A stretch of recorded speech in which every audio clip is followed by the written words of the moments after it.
Students welcome in class 9th new syllabus के according chemistry chapter first हम start किया हुआ है। तो आज हम जो है चैप्टर फर्स्ट का जो टॉपिक है डिस्कस करेंगे वो है 1.2। टॉपिक का नेम है states of matter. States of matter को हम डिस्कस करेंगे कि मैटर की कितनी स्टेट्स हैं, मैटर क्या है और मैटर की डेफिनेशन को हम आज के टॉपिक में डिटेल के साथ जो है मैटर की सारी स्टेट्स को स्टडी करेंगे। Liquids, solids, gases and plasma, ये चारों स्टेट्स को हम डिस्कस करेंगे। ठीक है, तो सबसे पहले डेफिनेशन है मैटर की। मैटर की डेफिनेशन स्टूडेंट यहाँ से मार्क कर लीजिएगा और नोट डाउन कर लीजिएगा अपनी नोटबुक्स पर।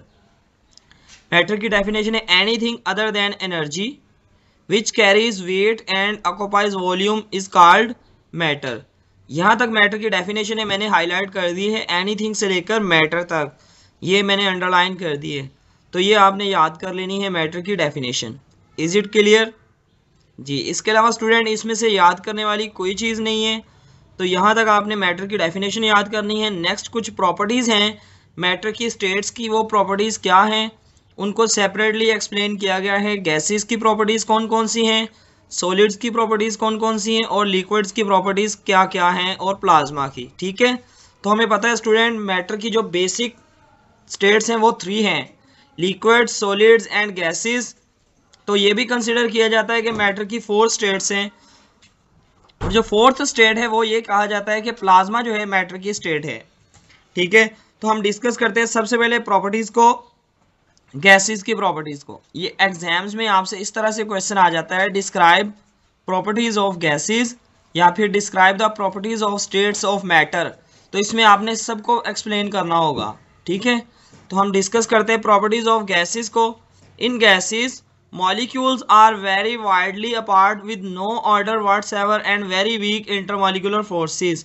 जो गैसेस के मॉलिक्यूल हैं इसकी फर्स्ट प्रॉपर्टी ये है कि जो गैसेस के मॉलिक्यूल्स हैं इनकी इंटरमॉलिक्यूलर फोर्सेस क्या होती हैं, वीक होती हैं। ठीक है, all these features make gases easily compressible. जब इंटरमॉलिक्यूलर फोर्सेस स्टूडेंट वीक्स होंगी तो उनको हम इजीली कंप्रेस कर सकते हैं। ठीक है, इंटरमॉलिक्यूलर फोर्सेस जो हैं वो मॉलिक्यूल्स के इंटर में होंगी, दरमियान में होंगी। जब मॉलिक्यूल्स के दरमियान फोर्सेस वीक होंगी तो हम उनको इजीली कंप्रेस कर सकेंगे। Their densities are obviously very लो।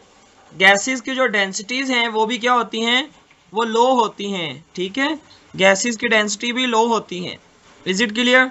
तो ये 3 पॉइंट आपने नोट डाउन कर लेने हैं। फर्स्ट में आपको कहा गया है कि गैसेस की जो इंटरमॉलिक्यूलर फोर्सेस है वो वीक होती हैं। सेकंड पॉइंट में जो गैसेस के मॉलिक्यूल्स हैं वो कंप्रेसिबल होते हैं। और थर्ड पॉइंट में बताया गया है कि गैसेस की जो डेंसिटीज हैं वो भी लो होती हैं। इज इट क्लियर जी? नेक्स्ट है हमारे पास स्टूडेंट लिक्विड्स।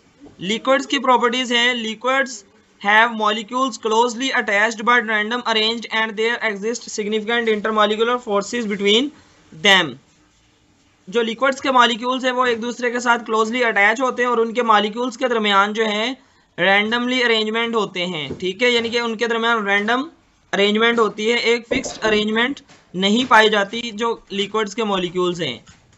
ठीक है, नेक्स्ट सेकंड पॉइंट है liquids are not easily compressible and their densities have high values than those of gases.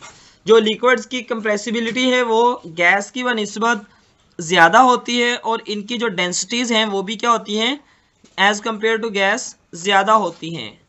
Clear है जी? तो ये 3-4 प्रॉपर्टीज थी स्टूडेंट लिक्विड्स की।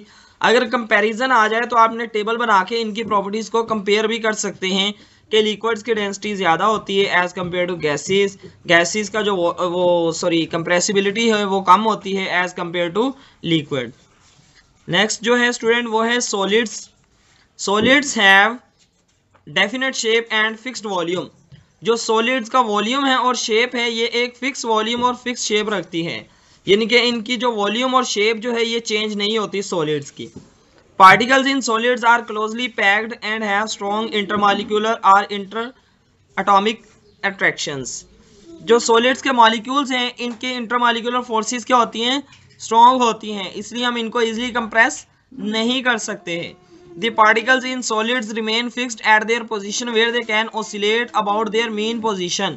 जो solids के molecules हैं वो एक दूसरे के साथ फिक्स होते हैं और जब हम उनको डिस्टर्ब करते हैं तो वो oscillate यानी कि वाइब्रेट करना शुरू कर देते हैं। Solids are incompressible and rigid. Solid जो है इनको हम कंप्रेस भी नहीं कर सकते और ये रिजिड स्ट्रक्चर रखते हैं, ठीक है। रिजिड मतलब हार्ड। तो यहां तक प्रॉपर्टीज को मैंने एक्सप्लेन किया है। नेक्स्ट प्रॉपर्टीज है सॉलिड्स की, कुछ और मार्क कर लीजिएगा। The densities of solids are very high. जो सॉलिड्स की डेंसिटी है वो बहुत ज्यादा होती हैं। Solids are the only state of matter which do not need any container to be stored. यानी कि सॉलिड को हम किसी भी कंटेनर में स्टोर नहीं कर सकते, जैसे कि लिक्विड्स को भी हम कंटेनर्स में स्टोर कर सकते हैं और गैस को भी कर सकते हैं। In crystalline solids particles are perfectly arranged and strong bonded.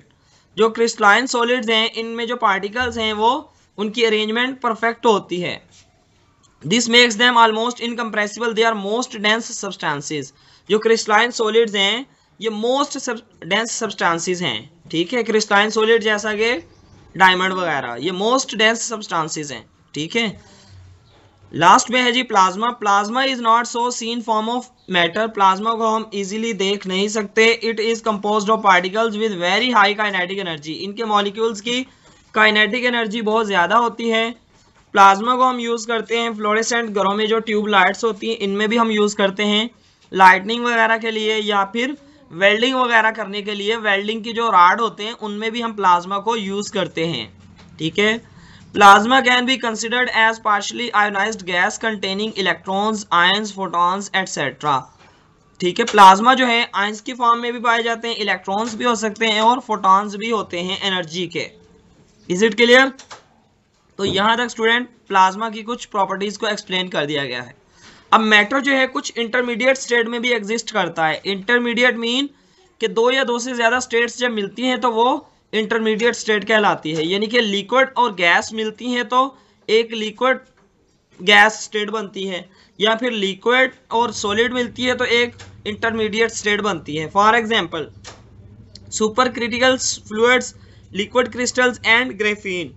Super critical fluids are highly compressed states which show both properties of gases and liquids। जब हम लिक्विड्स और गैसेस को मिलाते हैं तो सुपर क्रिटिकल फ्लूइड्स जो बनते हैं उनमें दोनों की प्रॉपर्टीज पाई जाती हैं, यानी कि गैसेस की भी और लिक्विड्स की भी। Chemical reactions which may not be carried out in conventional solvents may possible be carried out in super critical carbon dioxide. वो केमिकल रिएक्शन जो कि हम नहीं करवा सकते कन्वेंशनल सॉल्वेंट्स वगैरह में, उनको हम कहाँ करवाते हैं? उनको हम करवाते हैं सुपर क्रिटिकल कार्बन डाइऑक्साइड में, ठीक है स्टूडेंट। तो ये आप देख सकते हैं स्टूडेंट सॉलिड्स की शेप कैसे होती है। इनका वॉल्यूम जो है, शेप जो है ये फिक्स शेप है। लिक्विड जो है इनके वॉल्यूम भी फिक्स नहीं है, शेप भी फिक्स नहीं है। सॉलिड्स के पार्टिकल्स के दरमियान जो है स्पेसिस बिल्कुल नहीं है। इनकी डेंसिटीज भी इसी वजह से ज़्यादा होती है और इनको हम कंप्रेस नहीं कर सकते। लिक्विड्स के मॉलिक्यूल्स के दरमियान स्पेस भी है, इजीली कंप्रेस कर सकते हैं एज कंपेयर टू सॉलिड। और गैसेस जो हैं इनके दरमियान सबसे ज़्यादा स्पेस पाई जाती है लिक्विड्स और सॉलिड की निस्बत, ठीक है। इनको हम इजीली कंप्रेस कर सकते हैं और कंप्रेस करने के साथ इनकी डेंसिटी भी कम होती है, ठीक है। तो ये सॉलिड, लिक्विड और गैसेस की मैंने प्रॉपर्टीज एक्सप्लेन कर दी हैं। क्लियर है स्टूडेंट? अगर फिर भी किसी का कोई क्वेश्चन हो तो आप कमेंट करके पूछ सकते हैं।